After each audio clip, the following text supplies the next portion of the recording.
Um, the whole thing about beauty is in the eye of the beholder, because people always make that argument. I say that runs in line with the Austrian economics idea. Value is decided by the consumer. Well, you still have to find a consumer. You have to find a beholder. You don't get to say, I think I'm hot. Beauty's in the eye of the beholder, because that means you're just rating yourself whatever you want. I mean, we don't let people sell things. They don't just pick whatever price they want. Everyone's going to go as high as possible. You can sell it at whatever price you want if you can find a buyer who's willing to pay. I mean, you can sell, your my parents have a Toyota RAV, nice car, but not way up there. They could sell it for $200,000, but it's like you're probably not going to get anyone to pay that, because Yeah. compared to other similar cars of that type, compared to other cars of that value, it's not worth it. So it's like, yeah, you can charge that if you can find someone who is willing to pay that. Like, I have a friend who said, like, oh, I consider myself a cute girl and I haven't been in high demand. And it's like, I didn't want to say anything insulting, but I'm like, but again, what do the men think? It's like, if the men think you're super hot, yeah, that's going to give you a lot of pull. If you just say I'm as hot as I say I am, well, it's like anyone. If people just rate themselves, most people are just going to go higher than they are. It's like it's the same thing, like I say, with the prices. Like every seller wants to go as high as possible. Every buyer wants to go as low as possible. Obviously, both those things can't happen. So there has to be some kind of agreed upon ranking or number in the case of price. Yeah. Yeah, and with that same car analogy, this also came up later on below. There's value itself. How much someone values somebody is a subjective thing. It's subjective to the person, to their situation, to their intentions. But that value is also based on objective things about whatever it is that you're making those judgments on.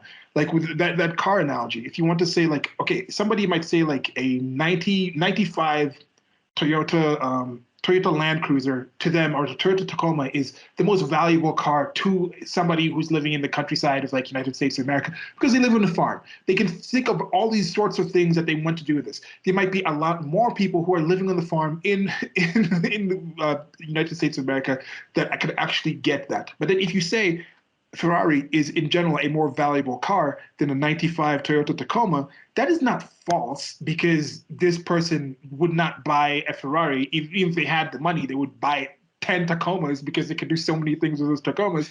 Does not necessarily mean that the Ferrari is less valuable. And then there's also a situation, just because the Ferrari is in general, to car people who like them, considered to be a more valuable car, does not necessarily mean that everybody will be able to afford the Ferrari. Yeah. You can't look and say, like, okay, look, the Tacoma happens to be something that thousands of people have. Hundreds of thousands of people have them, but only like 1,000 people own this Ferrari. So because this many people are actually going out and purchasing and trying to obtain a Tacoma, it means that, oh, this person is more valuable. So some people might outprice themselves. There might be some people who are just like really amazed. Yes, there actually are people out there who are like, man, I wish more men would actually approach me, but they just look at you and they think, okay, that person is unapproachable.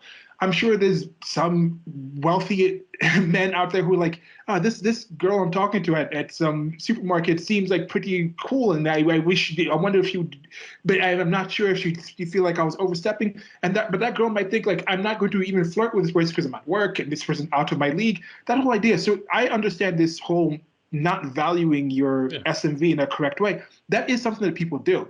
I could be completely wrong, but then it's also like, you have to match up on top of it.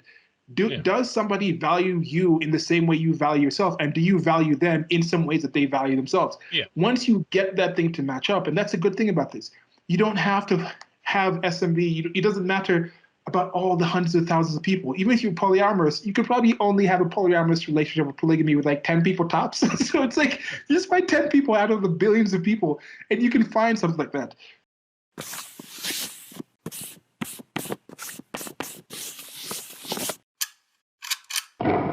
Thank you for listening. This has been a clip from an actual longer recording that I'll try to leave a link to on the screen or somewhere around here where you're listening to this. Presents. Presents. Presents. Presents. Peasants. Okay. Okay.